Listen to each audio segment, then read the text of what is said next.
boa noite para vocês que estão sintonizados aqui na nossa agência de notícias da AIDS. Hoje a gente resolveu fazer um programa diferente, a gente resolveu fazer uma live diferente, a gente resolveu conversar com 3 pessoas que estão em diferentes locais do mundo, para eles poderem contar como é que está sendo esta cena de isolamento social na vida de cada um. Então, convidamos o João Neme, o João Geraldo Neto. O João Geraldo é ativista, parceiro nosso, trabalha com direitos humanos, participou do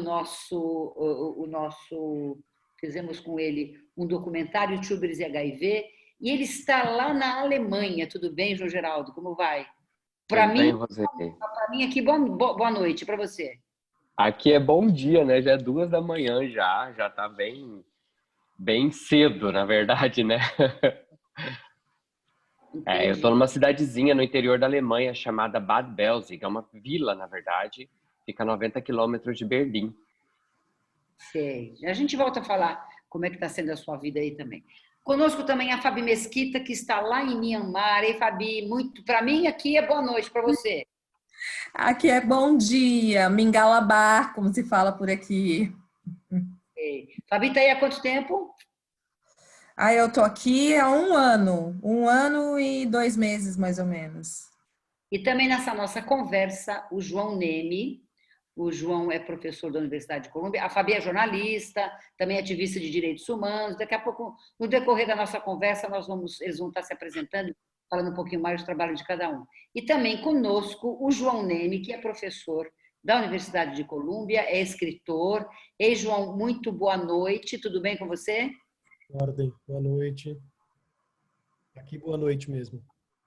Como é que você está aí, tudo bem? Há quanto tempo o João vive nos Estados Unidos? 11 anos. Como é que está sendo para você, João Geraldo? Uai, aqui eu já tô aqui no isolamento na Alemanha, começou há quase um mês atrás, então eu já estava 2 ou 3 semanas sem sair do vilarejo onde a gente está, que eu vim fazer não é um intercâmbio, a gente chama Work Exchange, que é uma experiência que é onde você troca trabalho por hospedagem, às vezes alimentação. Então, eu já estava aqui há 2 semanas e continuei aqui dentro desse lugar por mais quase um mês. Então, eu estou há quase 6 semanas aqui dentro desse lugar. É uma propriedade grande, tem várias casas assim. Então, é isso. E hoje também foi engraçado que eu fui na farmácia comprar medicamento para sinusite e eu vi a cidade e eu comentei até com a menina que me levou lá, uma alemã, porque eles não falam, aqui no interior não falam nem inglês. E aí ela foi para me ajudar e ela disse que a gente estava comentando como é estranho os alemães já não são muito de tocar um no outro, né? Mas agora a sensação de ter que se manter distante e de não poder tocar em nada. Na farmácia mesmo, as pessoas sempre falavam o tempo todo pra gente assim, não toque em nada que não for levar. Ficava o tempo todo dando gel pra gente poder passar. Uma experiência muito, muito louca. Numa plena terça-feira, ao meio-dia, a cidade estava completamente vazia. Quando você chegou aí, bom, você pegou a transição do processo, né? Na verdade, quando eu saí do Brasil, a China, só a China que estava enfrentando os primeiros casos ainda. Primeiros não, alguns casos no início de fevereiro, no final de janeiro. E eu fui para Polônia. Lá na Polônia, demorou para a galera se tocar do que estava acontecendo. Tanto que a gente continuou levando uma vida normal lá. Eu fiquei um mês na Polônia, em Varsóvia. E aí, tanto que na última semana de fevereiro, eu fui para Cracóvia, fui para campos de concentração, estavam tudo acontecendo ali. E aí, quando eu vim, já no final de fevereiro, que eu vim de trem da Polônia para cá, já deu para perceber dentro do trem que o negócio não estava legal. E aí, quando eu cheguei aqui na Alemanha, aí pouco tempo depois, uma semana depois, já fecharam todas as bordas e não entrava e mais saía ninguém. A Alemanha foi um dos últimos países aqui da Europa a fechar. Eles demoraram bastante, inclusive, para responder com esse negócio de fechar as borders, né? As fronteiras. Então, foi aí que a gente foi se dando conta o que estava acontecendo de verdade. Aí em Nova York, João Neme Neto, quando é que começou a cair a ficha de que a situação estava um pouco mais complicada, um pouco mais difícil do que a gente achou que tivesse? Foi no começo de março. No começo de março, as conversas começaram. As universidades fecharam já na primeira semana de março. E as aulas foram já suspensas já logo na primeira semana de março das principais universidades. E a cidade entrou em lockdown mesmo dia 16 ou 17 de março, oficial. Uma semana antes começou um parcial. Os restaurantes podiam só receber 50% do público. Então, lá pelo dia 10 de março, já era notório que isso estava acontecendo e já tinha começado a campanha do quem pode, fica em casa. E aí, dia 17 de março, fechou a cidade, fechou tudo e só está aberto supermercado e farmácia. Mas eu, pessoalmente, estou em casa desde o começo de março, porque a universidade tomou medidas antes da prefeitura e do governo. Do estado. Tem algum porquê disso? Na verdade, Cuidado, o que você acha que foi? eu acho que foi a preocupação das universidades, porque o número de alunos é muito grande, em espaços muito pequenos e muito fechados. E o primeiro caso em Nova York foi dia 1º de março, e já logo dia 5, 6 de março, as universidades optaram por suspender as aulas. E como a gente tinha aquelas férias de primavera em março, eles tiveram uma semaninha para reavaliar, né? Então, na verdade, eles suspenderam as aulas, mas ninguém foi embora para casa. Mas aí a gente teve aquela semana de folga, e aí na semana de folga decidiu que a gente não ia voltar. Voltar físico, que a gente está dando aula online. As atividades acadêmicas se mantêm através do Zoom, que a gente está fazendo todo dia. Mas eu acho que foi por causa disso, porque os alunos, é muita aglomeração dentro do campus. Eles comem juntos, eles dormem juntos, a gente tem aula junto, aula com 100, 150 pessoas. É impossível manter essa distância social que eles estão pedindo dentro do campus. Não tem como.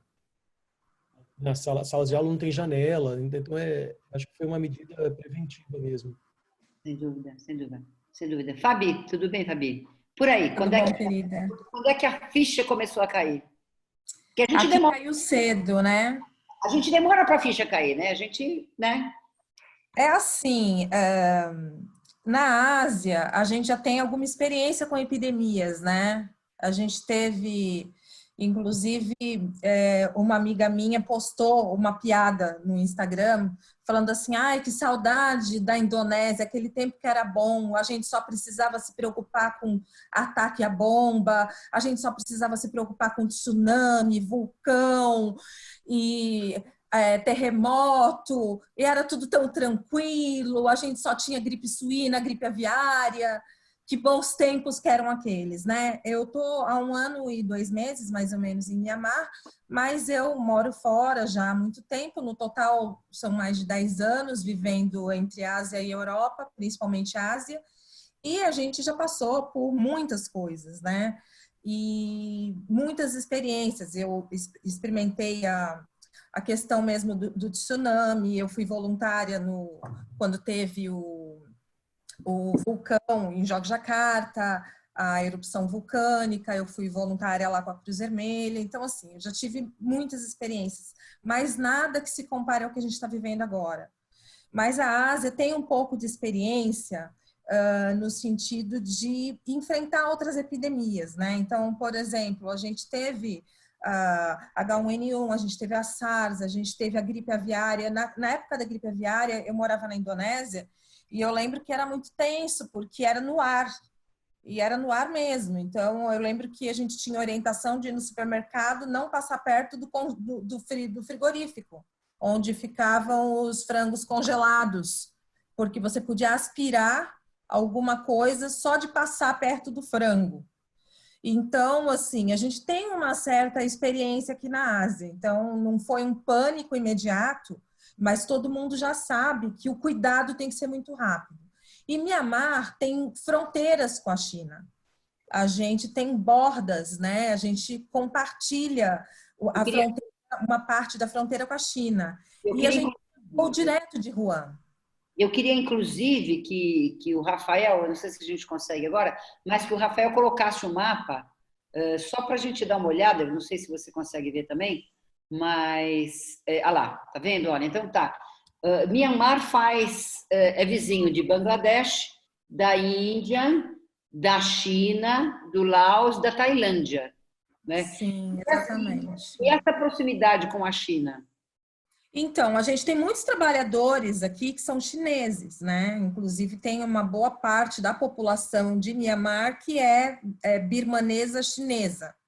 Então, tem uma confluência muito grande, né? A festa na época da festa de Ano Novo Chinês, por exemplo, foi muito louco, porque já tinha começado a epidemia e as festas eram, assim, completamente aglomeradas.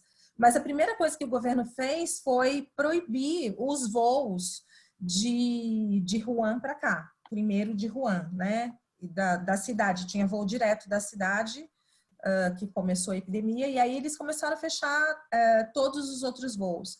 A gente está em distanciamento social em isolamento, né? Desde março também. Na verdade, no final de fevereiro, a gente já estava começando a encaminhar para esse processo. E a gente aqui em casa, particularmente, quando fechou a escola da minha filha, foi quando a gente entendeu que tinha que fechar tudo. E foi finalzinho de fevereiro e começo de março. Mas já estava, assim, as pessoas evitando fazer festa de aniversário, evitando de fazer eventos.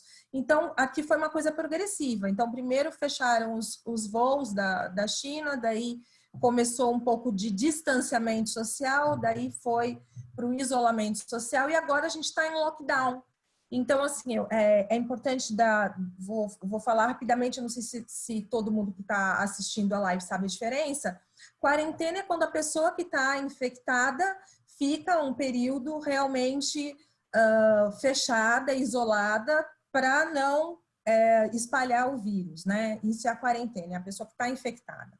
O isolamento social é uma medida preventiva quando as pessoas evitam o contato social, evitam sair às ruas, evitam estar desenvolvendo atividades públicas e coletivas. E o lockdown é quando fechou mesmo, né? Nesse momento, essa semana em especial em Myanmar, a gente está em lockdown. E isso é uma experiência um pouco aterrorizante. O isolamento social, ele já é muito pesado. Ele é pesado para qualquer pessoa. Obviamente que para as pessoas miseráveis não tem comparação, mas o fato de você ficar sozinho com você, com seus demônios, seus monstros, né? Altos índices de divórcio, de violência doméstica, de violência contra crianças. A gente tem lido, acompanhado histórias muito incríveis, embora eu esteja em Myanmar, eu faço parte da plataforma Brasileiras pelo Mundo, a gente tem mais de 100 brasileiras ao redor do mundo, escritoras, e a gente acaba fazendo um pouco de acolhimento, e são muitas histórias, é o tempo todo. Para mim tem sido exaustivo a quantidade de acolhimento que a gente faz de pessoas em situações desesperadoras, né?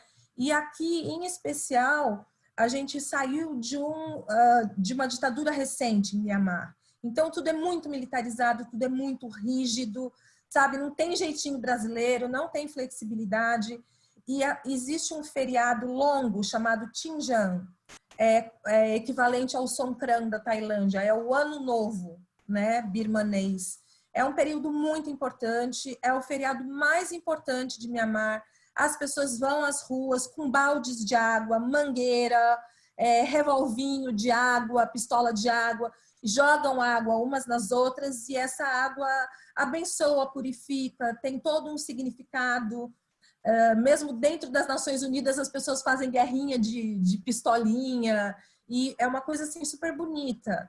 E a gente percebeu que o bicho estava pegando quando o governo falou: esse ano não tem Chinjan. É como se falasse assim: ninguém vai celebrar Natal nem Carnaval. Foi muito, muito pesado. E eles estão aproveitando porque são 9 dias praticamente de feriado, né? Na verdade, são 5 dias, aí junta com 2 do final de semana anterior e o final de semana posterior, dá 9 dias. E a ideia era que com o lockdown completo conseguisse diminuir o compartilhamento do vírus, né? O espalhar da doença. Por quê? Aqui a gente tem uma situação muito precária, são 5 leitos de UTI. 5. 5 leitos? 5 leitos de UTI. e são cerca de 52 milhões, é bastante gente. Então, a gente precisa conter a epidemia mesmo, não Claro. é uma coisa discutível. E então eles estão tomando uma série de atitudes, o governo está sendo super responsável e assim, a população escuta. Semana passada um cara colocou uma fake news no Facebook e ele está preso. Ele está preso, porque ele colocou em risco a vida da população. Então não tem choro nem vela. Eu não gosto, eu vou... Todos os hotéis internacionais, 5 estrelas, de luxo, aquelas potências que ninguém tem coragem de cobrar uma atitude, tudo fechado. Essa semana a gente não tem nem farmácia aberta, nem... a gente tem um mercado para... Imagina se fosse um mercado para a cidade de São Paulo. É isso que a gente tem hoje, um mercado.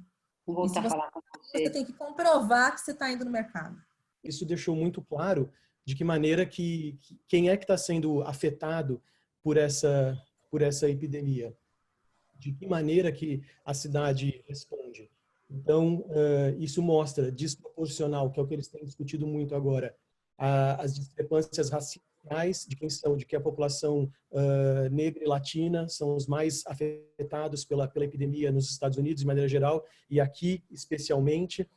Então, fica aqui a discussão no ar, né? Então você tem essa imagem de Nova York meio vazia, né? Que os teatros fechados, os bares fechados, que é uma cidade que está todo mundo sempre na rua, mas também deixou muito evidente a desigualdade racial, porque as pessoas que estão trabalhando são majoritariamente negras e latinas.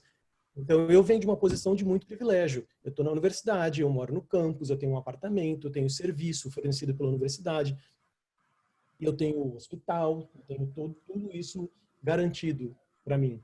E isso deixa claro que a epidemia vai ter que ter essa discussão de como lidar com essas questões. Porque o que ficou muito evidente é que esse país, que é o mais rico do mundo, não está preparado para uma pandemia. As pessoas estão morrendo, as pessoas estão em várias regiões, então isso é o que precisa ser mais discutido. E aquela imagem do hospital que foi montado no Central Park, muito forte aquilo, né, João? Eu não vi, porque na verdade eu estou sem sair de casa mesmo, né? Eu não quero compartilhar desse hábito que eu acho um pouco sensacionalista de sair fazendo selfie pela cidade em espaços, sabe? Então assim, ainda que claro que eu tenha curiosidade de ir lá ver, eu acho que é um risco para as outras pessoas e para mim, mas eu tenho acompanhado pelo noticiário e realmente, né, você vê assim um hospital de campanha montado no principal parque da cidade, né, esse navio de guerra que chegou aqui, que é um navio hospital que está ancorado aqui, sabe? E então são imagens bélicas que fazem parte da estrutura semiótica e semântica desse país que funciona bastante.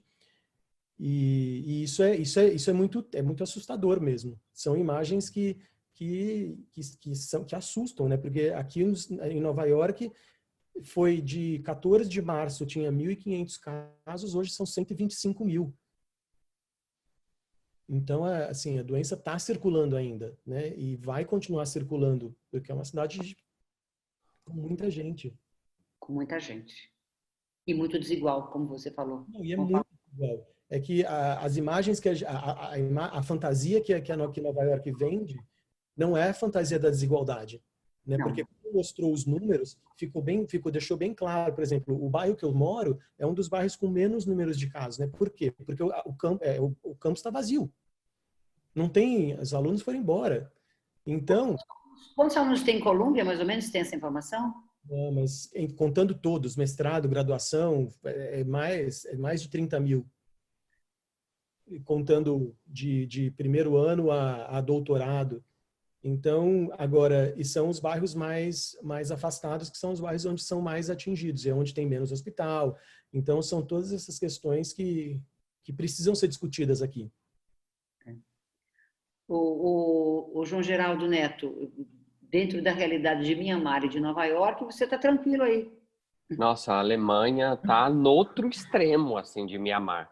Eu só fui entender o sistema de saúde daqui alguns dias atrás, quando eu comecei a questionar sobre isso, para entender por que que na Alemanha morria tão pouca gente, né? Vamos colocar entre aspas, porque para mim uma pessoa é muita gente. Mas enfim, considerando que hoje a Alemanha é o quinto país do mundo com maior número de casos, né? Ela está hoje com 130 mil casos e se tem 3.500 mortes, então é algo que realmente chamou muita atenção da gente. No início a gente não entendia muito bem, até eu fui ler o que estava acontecendo, provavelmente foi até subnotificação mesmo dos casos, que eles estavam usando bancos de dados diferentes, por isso que o número de mortes na Alemanha estava tipo muito baixo, com 70 mil, 80 mil pessoas infectadas, estava dando 250 mortos. Então não fazia sentido na epidemiologia natural da doença, né? Mas o que a gente viu mesmo, ajustando os bancos de dados e tudo isso, é que o sistema de saúde daqui funciona muito, muito bem. Só que não é um sistema de saúde igual ao SUS, né? Aqui existem dois tipos, que é o saúde pública e o saúde privada, onde todos usam os mesmos hospitais, mas eles pagam de maneira diferente. Então, por lei, todo cidadão que vive na Alemanha, seja ele natural ou estrangeiro, ele é obrigado a pagar o plano de saúde dele, né? O plano de saúde dele, governamental ou não. O governamental está em torno de 15% do salário. Então, se você ganha 1.000 euros, é 15%. Se você ganha 30 mil euros, é 15%. E essas pessoas todas usam o mesmo sistema de saúde. O que fez muita diferença aqui é que existe um sistema de saúde muito amplo, com UTIs absurdas, assim, da quantidade de leitos. Se não me engano, acho que estava em 30 mil, alguma coisa assim. Então, é um número muito alto de leitos para um país com 64 milhões de habitantes, né? Então, isso fez toda a diferença no enfrentamento. E também a questão assim, em Berlim está sendo um problema ainda a questão do isolamento. As pessoas não estão muito ligando para isso, né? Apesar de ser o lugar mais afetado ainda, que é a capital e a mais populosa. Mas nas outras zonas, nas zonas mais dentro do país, as pessoas estão respeitando bem o isolamento. E agora também tá meio que proibido sair. Então, se você sai para fazer, tipo, tá na rua, eles vão te questionar o porquê que você tá na rua. E aí a autorização que se tem é para mercado, farmácia e posto de gasolina. É o que se pode ir aqui agora. E as pessoas do interior, elas respeitam bem mais do que na capital. Uma colega que está aqui, ela teve que ir a Berlim hoje e ela contou que as pessoas estão cruzando e está dando muito medo para ela. Ela falou que está dando muito medo, porque o combinado da gente aqui é de não sair da onde nós estamos e nem permitir a entrada de ninguém. Então, ninguém entra e ninguém sai daqui. Só que como ela teve que ir, ela tem toda uma questão de cuidado, né? E quantas pessoas vocês estão aí, João Geraldo? Nós éramos 20 no início, e aí 2 meninas conseguiram voltar para o México, 2 voluntárias aqui também, e aí hoje nós somos 17 pessoas no total. Entendi. O Fabi Mesquita, você estava dizendo para nós que não tem flexibilidade em Mianmar. É lockdown, é outra realidade. Vocês saem, quando sai uma pessoa sozinha para fazer ações que diria de sobrevivência, né? Você vai ao mercado, enfim. O governo faz uma campanha ou tem algum trabalho de acolhimento para que as pessoas não se sintam tão presas e tão sozinhas em suas casas? Olha só, eu acho que existe uma questão que é cultural, né? Assim, esse período completamente inflexível é só durante esses 10 dias de lockdown. Nos outros dias é o isolamento social como nos outros lugares, mas sim é rígido. Mas, por exemplo, o Vietnã, eles tiveram esse nível de rigidez e o que acontece? Zero morte. Zero morte. É muito sério isso, gente. A gente tem que trabalhar com evidência, com aquilo que a gente vê, não é eu acho, eu penso que. E eu acho que, assim, o povo asiático é um povo que sofre muito, muito. Muito parecido com o povo brasileiro. Passa perrengue, passa pobreza, com alguns agravantes, porque aqui a gente tem situações de guerra civil, a gente tem situações de refugiados, mas assim, em situação de violência, a gente tem um problema no Brasil, como se diz, né, que plantando tudo se dá, a gente tem tudo no Brasil. A gente está no meio de Brasília e está caindo manga da árvore. Aqui não é assim. Aqui, em Mianmar, por exemplo, quase tudo é importado. A única coisa que eles conseguem produzir é arroz. Então, quando fechou a fronteira com a China, por exemplo, as pessoas que vendiam melancia, que faziam trade com a China, acabou, não tem de onde tirar dinheiro. Só que é o seguinte, é a vida, né, em primeiro lugar. Então, nesse sentido, eles têm uma resiliência muito forte, né? Mas muito forte mesmo. Então, assim, tem que fechar a porta, tem que ficar em casa para sobreviver, ok. A gente já fez coisa muito pior para sobreviver. Tinha um meme circulando na internet que eu acho ótimo, que fala: nossos avós foram para a guerra para salvar vidas, né? Para vencer o nazismo e tal. A única coisa que estão pedindo para a gente é para a gente sentar no sofá. Então, por mais que, claro, existe o isolamento, existe a tristeza, existe o desespero, mas eu acho que aqui ainda tem o pior, que é a fome, é a miséria, as doenças de pele das pessoas que ficam enfurnadas nos lugares, né? E, obviamente, o governo não tem uma infraestrutura para isso. Imagina, um governo que tem 5 UTIs para um país inteiro, praticamente, certamente não tem uma infraestrutura para saúde mental e emocional da população. Mas tem uma coisa interessante. Todo mundo toma para si o problema. Então, todos os monastérios estão fechados à disposição da população. Você chega nos monastérios, e aqui você tem monastério praticamente em todas as quadras. Para quem não sabe, monastério é como uma escola para formar monges ou pessoas que queiram estudar sobre meditação. Tem muitos brasileiros, inclusive, que fazem parte, que participam dos retiros de Vipassana. Todos esses monastérios, eles estão à disposição da população de rua. Eles acolheram a população de rua. Muito legal. Sim, eu acredito que sim, o Estado tem a obrigação de manter, de socorrer, de dar a verba necessária. É extremamente importante essa cobrança. Mas a gente, enquanto população, também tem que entender que a gente tem que colaborar. Que meu vizinho está precisando de alguma coisa, eu tenho um vizinho idoso que não pode ir no mercado, eu posso ir lá comprar para ele e deixar na porta? Eu acho que, de certa maneira, a gente reclama muito. E isso é uma coisa que aqui eu aprendi. Quando eu fui ser voluntária nos terremotos, eu lembro que eles deram comida para a gente distribuir para a população e era um peixe seco enrolado no jornal. Eu tinha vergonha de distribuir aquilo. E a moça, uma senhorinha que devia ter uns 80 anos, ela pegou aquilo da minha mão e ela beijava a minha mão e agradecia. E eu comecei a chorar de vergonha. Porque eu acho que tem que existir um meio termo entre a pessoa ser super feliz porque ganhou um peixe enrolado no jornal e achar que nada do que você faz é suficiente, achar que é sempre culpa de alguém. Então, a gente vê, né, no Brasil as pessoas discutindo se vai para o culto, se não vai para o culto, se ora, se não ora. Gente, quer fazer a vontade de Deus? Abre essas igrejas para receber a população. Quer ser cristão, quer servir, quer demonstrar amor pelo próximo, não é só orando, não é ajoelhando lá e lendo a Bíblia, mas cumprindo as coisas. Então, isso eu vejo aqui muito claramente, sabe? As pessoas são paupérrimas. E quando eu ouço as pessoas falando, não dá para fazer isolamento social no Brasil por causa da economia, gente, Vietnã, um país muito pobre. Eles estão com 0 casos, ninguém morreu naquele país, eles estão diminuindo a epidemia. Eles estão diminuindo. Não pode ir para a rua. É isolamento social? É isolamento social. Não se discute. Porque, não, desculpa. Não salva vidas, né, Roseli? É como se fala, né? Falido se recupera, falecido não.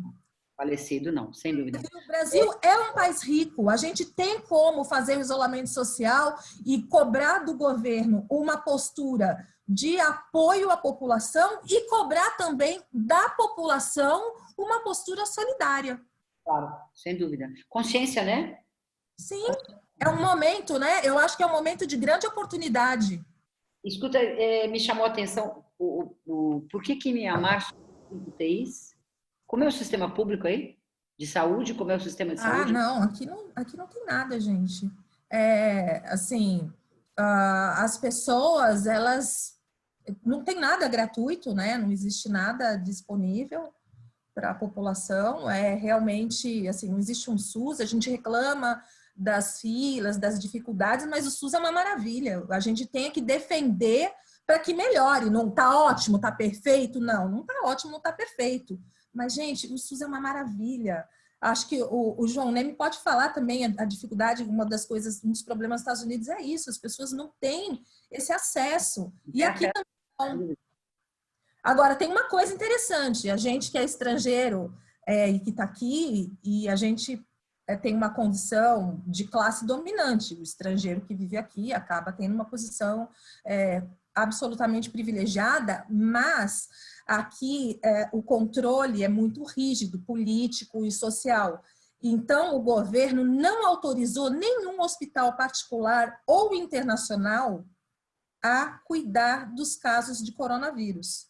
Então, se eu, por exemplo, me infectar, mesmo que eu tenha dinheiro para pagar um hospital e ser atendida numa rede privada, eu tenho que ir para a rede pública como qualquer miamarense, como qualquer birmanês. Eu vou ser atendida como qualquer outra pessoa. Então, esse privilégio não vai valer de nada. No Brasil, é isso, né? Quem pode mais chora menos. Aqui não vai ter isso, não. Vai chorar todo mundo igual. Aprendizado.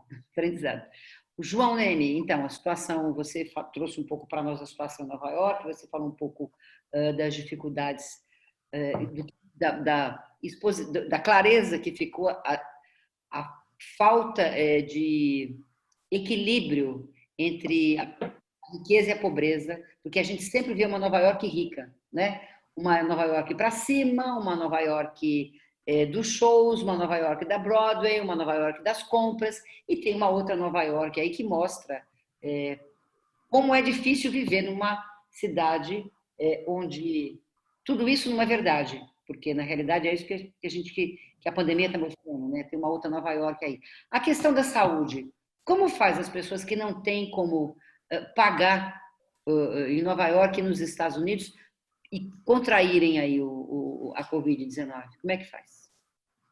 Uma das primeiras preocupações era justamente que as pessoas não busquem, as pessoas não vão a hospitais por medo das contas, né? E, assim, as pessoas não pedem ambulância, porque a ambulância é um serviço privado. Então, isso sempre é uma preocupação constante nos casos de saúde aqui. Eu acho que Nova York é um pouco diferente do resto do país, porque Nova York tem alguns hospitais públicos que são gerenciados pela cidade. E assim, eu não sei exatamente qual é o nível de público, mas nada aqui é público no nível SUS, no sistema do Brasil, né? Ou no modelo europeu. E assim, e uma das coisas que assim, a prefeitura deixa bem claro sempre, né? Todo mundo vai ser atendido, ninguém vai ser negado atendimento em hospitais, porque isso precisa deixar claro para a população, porque a população tem mais medo de ir para um hospital do que de ficar doente mesmo. E isso, eu acho que eu acho que esses hospitais todos que foram abertos aqui agora para uma situação emergencial, para que essas pessoas não tenham medo de ir ao hospital, né? Porque é muito caro, né? É muito caro, mesmo para quem tem seguro, porque sempre vem uma conta posterior, né? Não existe também esse seguro saúde do modelo brasileiro que a gente paga todo mês. Não sei, faz 11 anos que eu saí do Brasil, mas quando eu morava no Brasil, você pagava o seguro e você ia no médico, ia no hospital e não vinha conta nenhuma depois, né? Tava tudo lá. Me parece que isso está mudando também, né? Como é que eles vão resolver isso aí se a situação continuar do jeito que a gente está vendo que está pegando aí em Nova York? Eles já deixaram muito claro que não vão resolver nas próximas eleições para presidente. O único candidato que tinha uma discussão sobre um sistema universal de saúde acabou de abandonar a campanha para apoiar o Biden, que é um outro candidato que é um candidato democrata, mas com uma política mais neoliberal. Então, isso já ficou muito claro aqui, que essa discussão não vai acontecer e que isso não vai acontecer, né? E o que me parece é que eles preferem uma reeleição do Trump a uma eleição de um candidato com uma política mais social-democrata, como o Bernie Sanders, que era a agenda do Bernie Sanders, que era uma agenda simplesmente de discussão, de eliminar dívida estudantil, eliminar, criar um sistema único de saúde, e isso já ficou muito claro que não vai acontecer, né? Então a gente tem agora duas opções, né? Tem o Trump, que todo mundo já sabe o que é, e o Biden, todo mundo já sabe o que é também, porque ele foi vice do Obama por 8 anos. Então a gente já sabe exatamente que tipo de política que eles estão indo. Então não há solução, não vai ter solução. O sistema vai continuar igual.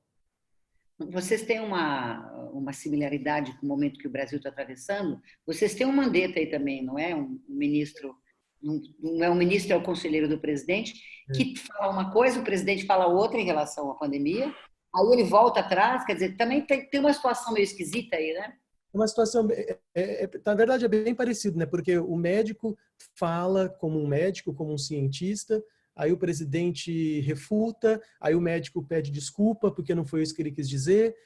Então, então a gente está numa situação também onde você tem um grupo de médicos e cientistas tentando controlar a situação, como a Fabi disse, explicou muito bem, e você tem um presidente que tem um discurso que não respeita o próprio grupo de cientistas que ele contratou, que ele colocou para trabalhar durante a epidemia. Então, ontem o Anthony Fauci falou alguma coisa sobre que o governo demorou para agir, aí o Trump refutou e hoje ele pediu desculpa, que não foi isso que ele quis dizer. Então, a gente vive nessa constante, desculpa, não foi isso que eu quis dizer. Então, quando o próprio médico, cientista, responsável pela pandemia no país, começa a se pedir desculpa pelas coisas que ele diz, então fica difícil para que aconteça isolamento, porque você não sabe para que lado seguir. Você tem um presidente, ele não é no nível, ele não tem feito as coisas que o Bolsonaro tem feito no Brasil, mas ele tem um discurso muito parecido, que é um discurso anti-isolamento. Pelo menos você não está vivenciando isso aí na Alemanha, né, João Geraldo? Não, aqui também diferente de Mianmar e diferente dos Estados Unidos, aqui todo mundo tem o plano de saúde, né? Se a pessoa é assalariada, ela tem o desconto automático da folha de pagamento, e se a pessoa não tem trabalho, ou se a pessoa seria o miserável nosso, né, no nosso país, no Brasil, ela recebe 600 euros por mês. Se ela perdeu o trabalho, ela vai receber 600 euros por mês, mais o seguro-saúde, mais o lugar para morar. Então, o que eles chamam de flat, né? Que é um apartamento pequeno ou um quarto dentro de uma casa maior, um apartamento grande. Então, aqui é esse tipo de assistência social que se tem. E é interessante também o sistema, como que ele funciona, porque se a pessoa ela perde o trabalho e ela entra nesse sistema, automaticamente ela entra num banco de dados que vai estar tentando o tempo todo encaixá-la no serviço ou capacitar essa pessoa. É um sistema bastante eficiente, também não é igual a nossa previdência privada, né? Porque pesa muito para eles aqui esses impostos de saúde e previdência social da parte da aposentadoria pesa muito para o pessoal para os alemães, né? Em torno de 33% só essas duas coisas, né? Tirando as outras questões que também entram. Então, assim, é um país muito liberal, a Alemanha, né? Assim, está longe de ser um país aonde eu acredito, por exemplo, sistema de saúde gratuito, esse tipo de coisa que eu sempre apoio, mas ainda assim é um país que tem dado bastante apoio para os seus cidadãos, inclusive agora nessa época, o lugar onde eu estou é meio que uma pousada, um hotel fazenda, é uma coisa assim. Só que é um retiro de trabalho, então é onde as pessoas que trabalham na cidade em Berlim, elas vêm para cá para passar um tempo em determinado projeto. Como a gente teve que fechar porque o governo mandou, essa empresa, essa organização, ela vai receber dinheiro para ela sustentar tanto os funcionários quanto os custos, né, que continuam existindo. Inclusive, eles estão custeando a gente aqui, né? A gente não paga nada. Os donos daqui, os dois donos, eles estão custeando a nossa estadia de quase 20 pessoas, com essa ajuda que eles recebem do governo, né? Então, é algo muito interessante como que funciona. Não é o país das maravilhas, né? Não estou enchendo de elogios, eu estou só explicando como que funciona. Existe um sistema de assistência social que realmente evita, por exemplo, os miseráveis ou as pessoas sem plano de saúde, né? O que a gente tem muito no Brasil e que a gente está vendo muito agora nos Estados Unidos. Dá para respirar, né? Dá para respirar e procurar As pessoas, elas não têm medo, assim, não existe aquele pânico de tipo, vou ficar sem emprego, aquele pânico que a gente vê no Brasil. Não existe. Isso também é um outro processo bastante complexo. Existe uma retroalimentação do medo, né? Nós já estamos com medo de adoecermos com uma doença que não tem cura, que a gente não sabe o que pode acontecer. Aí tem o medo de uma quebradeira geral, enfim, é um nível de insegurança que, e pelo menos na Alemanha, respira-se um pouco mais aliviado, né? Diferente é que é o seguinte, aqui, Roseli, o que aconteceu é que a Angela, não é presidente, a primeira-ministra aqui, ela, quando o negócio ficou feio mesmo, que ela viu que não ia ter como mais manter um país muito livre, que ela ia ter que restringir alguns direitos, ela foi na TV de manhã e falou, galera, olha só, escuta aqui, a gente está tendo um problema muito sério, é um problema muito sério, vai ser a pior situação que a gente já passou na nossa vida desde a Segunda Guerra Mundial. Então, a gente vai ter que todo mundo trabalhar junto e enfrentar isso juntos. Completamente diferente do que acontece nos Estados Unidos e no Brasil. Em Mianmar, eu não sei. Mas então o que acontece é que ela chamou, aí ela fez o que a Fabi falou, ela chamou todo mundo para juntos vencerem isso. Não está sendo fácil para a galera que está sozinha. Para mim está sendo super fácil. Eu estou aqui com outras 16 pessoas, a gente está tendo atividade o tempo todo para encher nossa cabeça, a gente estava aqui assistindo o filme agora há pouco. Então, assim, para mim está muito fácil. Agora, mesmo para pessoas que estão em casa, lá no centro de Berlim, isoladas, ainda assim é muito mais confortável do que ficar em Mianmar ou ficar com medo nos Estados Unidos ou ficar ainda no Brasil, com todas essas incertezas. E tem um problema também, que é uma coisa que eu queria chamar a atenção, é que aqui a estabilidade política é algo que traz uma tranquilidade. Diferente no Brasil, que o objetivo do presidente é o tempo todo criar instabilidade. Então, é o ministro que fala uma coisa, é o presidente que fala outra, é o ministro que vem lá e pede desculpa. Outra, os prefeitos então, assim, exatamente. Aí ele critica, os prefeitos e governadores fazem alguma coisa, o presidente critica. Então, assim, é uma instabilidade intencional, que com certeza tem algo muito importante para eles por trás disso, e isso é que causa toda essa insegurança. As pessoas não sabem se elas vão ter o trabalho, se elas vão receber aqueles R$600 que estava previsto, se elas vão ter direito ou se elas vão passar fome.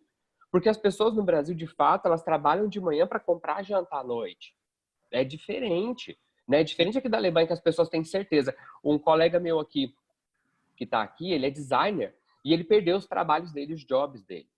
Ele entrou em contato de manhã com o telefone que eles deram, ele entrou em contato de manhã e falou assim, olha só, perdi meu emprego, perdi os meus trabalhos e eu não vou ter como me sustentar esse mês.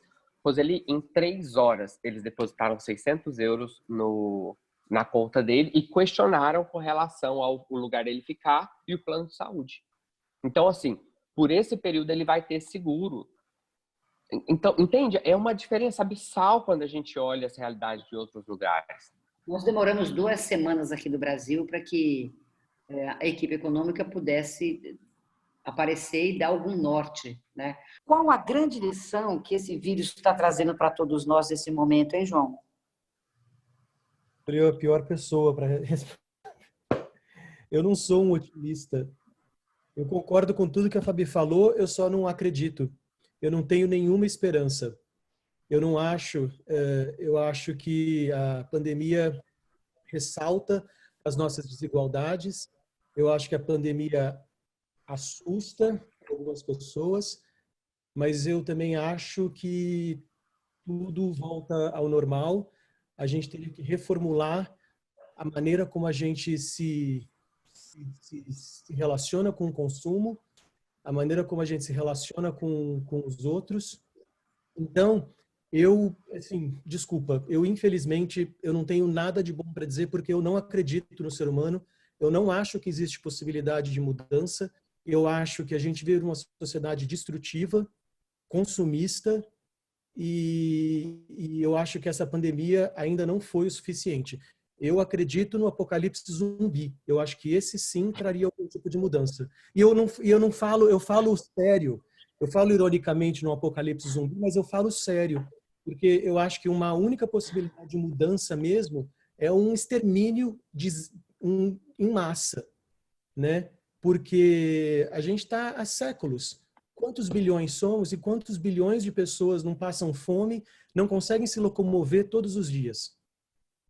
A gente tem uma situação de refugiados ao redor do mundo que estão em isolamento de guerra há décadas, né? Então, é preciso mexer com a nossa visão eurocêntrica para que a gente consiga refletir. Só que eu não acho que a gente consegue refletir a longo prazo.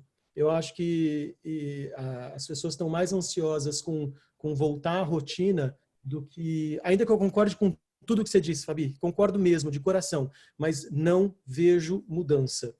Eu acho que quem vai mudar já tinha mudado antes.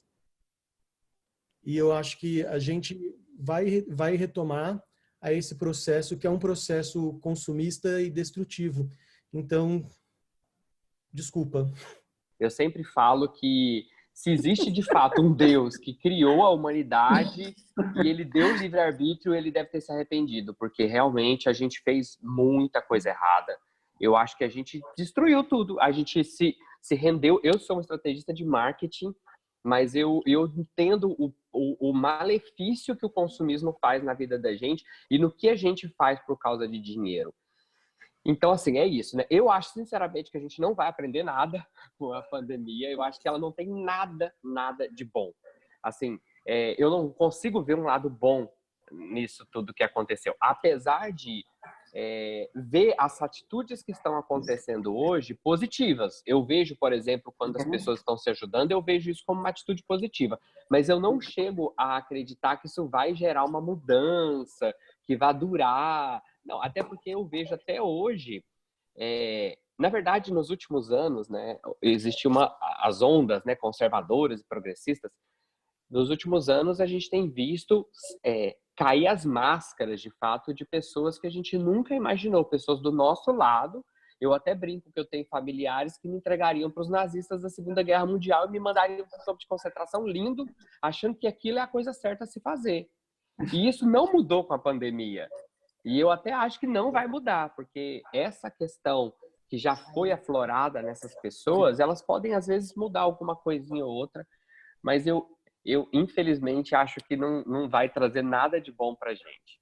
Gente, não está faltando uma liderança planetária que tenha alguma ideia um pouco mais humanizada do que está acontecendo neste momento do planeta? Não está?